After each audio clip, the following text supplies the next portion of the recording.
دوسرا واقعہ امام قسطلانی نے روایت کیا صفحہ 167 پر، ذاکر الشیخ ابو حفص عمر بن الحسن السمرقندی، شیخ ابو حفص حضرت عمر بن حسن سمرقندی ان سے روایت کرتے ہیں، اور وہ روایت کرتے ہیں کہ میں نے حرم کعبہ میں ایک شخص کو دیکھا،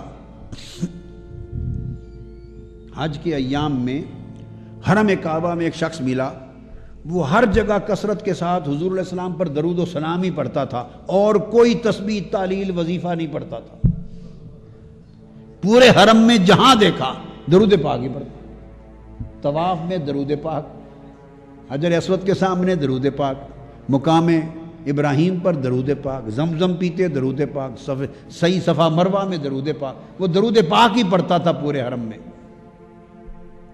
پھر اس کے بعد حج پر گئے تو ہم نے عرفہ میں دیکھا، عرفات میں بھی درود پاک ہی پڑھتا رہا، مینا میں بھی درود پاک پڑھتا رہا۔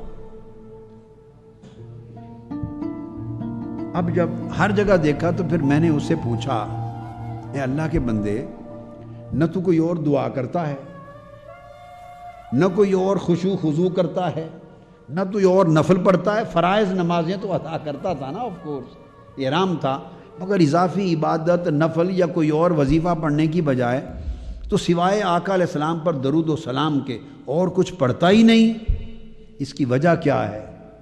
تو وہ میرے پاس بیٹھ گیا، اس نے کہا اس کی وجہ یہ ہے کہ میں اور میرا والد ہم دونوں خراسان سے حج کرنے کے لیے نکلے تھے،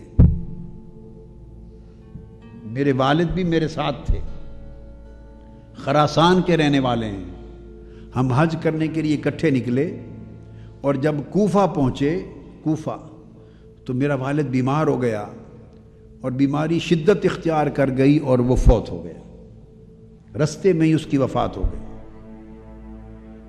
جب وفات ہو گئی تو میں نے اس کے اوپر چادر ڈال دی، اور پھر چادر ڈال کے جب میں نے اس کا چہرہ دیکھنا چاہا تو اس کا چہرہ گدھے کی شکل میں مسخ ہو چکا تھا۔ اس نے کہا والد کا چہرہ مسخ ہو گیا تھا گدھے کی شکل کا۔ میں رونے لگ گیا، سخت غم زدہ ہوا، دکھی ہوا، اور اس کے چہرے پر میں نے پھر چادر ڈال دی، اور اس پریشانی کی حالت میں بیٹھا، رات پڑ گئی، تنہا، میں نے کسی کو بتایا بھی نہیں۔ اب جنازے کے لیے کسے کہوں، لوگ آئیں گے، جو آئے گا وہ پردہ چاک ہو جائے گا، چادر اٹھائیں گے، چہرہ دیکھیں گے۔ تو اسی پریشانی میں مغموم بیٹھا بیٹھا سو گیا، تھوڑی سی آنکھ لگی تو میں نے آنکھ لگتے ہی ایک شخص کو دیکھا، اس کا نورانی چہرہ تھا، نورانی چہرہ تھا، نور کی شعاعیں نکل رہی تھیں اس کے چہرے سے، اور وہ شخص ہمارے کمرے میں خواب میں دیکھا کہ داخل ہوا، میرے والد کے پاس آئے، اور انہوں نے آنے والے وہ نورانی شخص نے جو نور کا پیکر تھا، انہوں نے آ کے میرے والد کے چہرے سے وہ ہٹایا پردہ ہٹا کے دیکھا، اور مجھے پھر پوچھا کہ تمہیں کیا غم ہے، کیوں پریشان ہو؟ تو میں نے عرض کیا، پردہ ہی رکھا، ان کے چہرے پر بھی پردہ تھا، میں نے عرض کیا ان سے کہ اس سے بڑا غم کیا ہوگا جو میرے والد کے ساتھ ہو چکا ہے؟ کہا اچھا۔ انہوں نے میرے والد کے چہرے پر ہاتھ پھیرا اور مجھے کہا کہ مبارک ہو، اللہ نے تیرے والد کو معاف کر دیا ہے، ان اللہ قد ازال عن والدک ھذا المحنہ، جو تمہارے والد پہ مصیبت آئی تھی اللہ نے وہ معاف کر دی۔ تو میں نے عرض کیا کہ آپ اپنے چہرہ مبارک سے پردہ تو ہٹائیں۔ تو انہوں نے پردہ ہٹایا تو فکشفت الغطاء عن وجهه فاذا هو كالقمر الطالع فکشفت الغطاء۔ تو میں نے پوچھا کہ اب میں پردہ اٹھا کے والد کا چہرہ دیکھ لوں؟ ان کا دیکھو، فکشفت الغطاء عن وجهه، تو میں نے اپنے والد کے چہرے سے کپڑا جو پردہ ڈالا ہوا تھا ہٹایا، فاذا هو كالقمر الطالع، وہ چاند کی طرح چمک رہا تھا، اور وہ جو مسخ ہو گیا تھا چہرہ وہ ختم ہو گیا۔ میں ان کے قدموں پہ گر پڑا، یہ سب کچھ خواب میں ہو رہا، یہ سب کچھ خواب میں ہے، میں قدموں پہ گر پڑا اور میں نے کہا آپ کے قدم مبارک ہوں، مجھے اپنا تعارف تو کرا دیں کہ آپ کون ہیں. تو فقال انا المصطفیٰ صلی اللہ علیہ وسلم.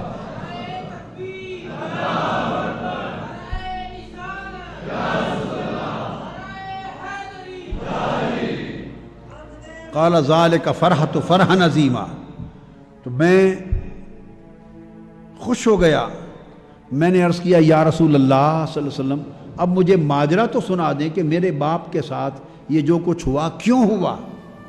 تو آقا علیہ السلام نے فرمایا بحق اللہ یا سیدی یا رسول اللہ الا اخبرتنی بالقسط.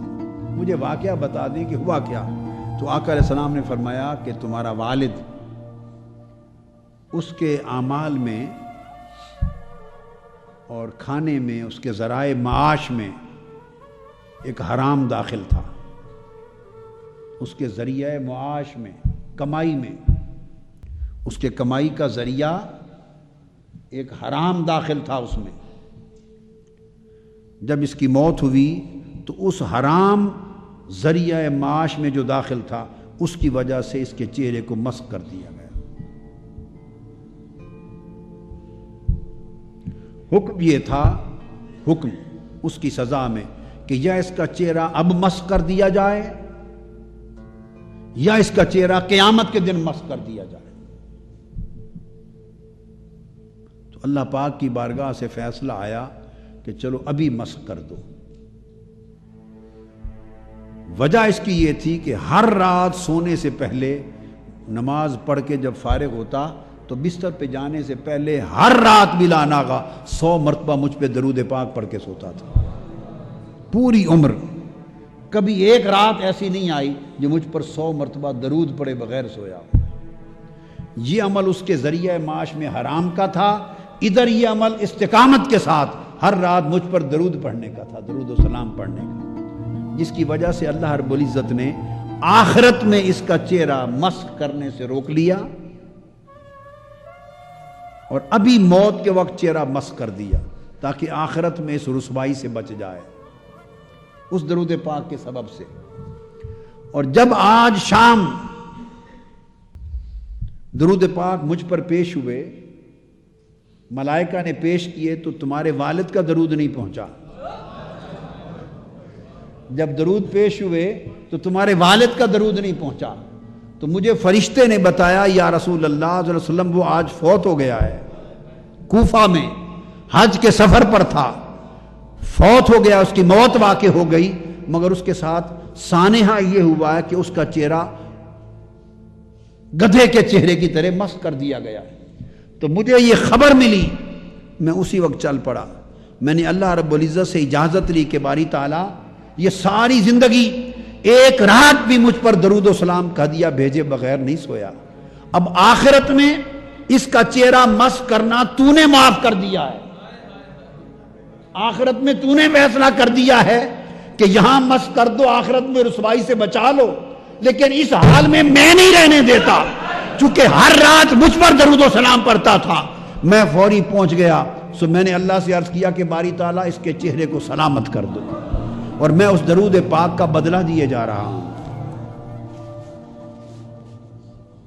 اس درود پاک کا بدلہ دیے جا رہا ہوں. تو قلت لا قال کان سبب الصلاۃ والسلام علی رسول اللہ. فرمایا وہ اللہ کا اتنا بڑا کرم آقا علیہ السلام کے صدقے سے حضور پر درود و سلام کے طفیل ہوا. تو انہوں نے مجھے کہا بتائیے اب میں درود پاک ہی کا وظیفہ ہر وقت نہ پڑھوں تو اور کیا کروں.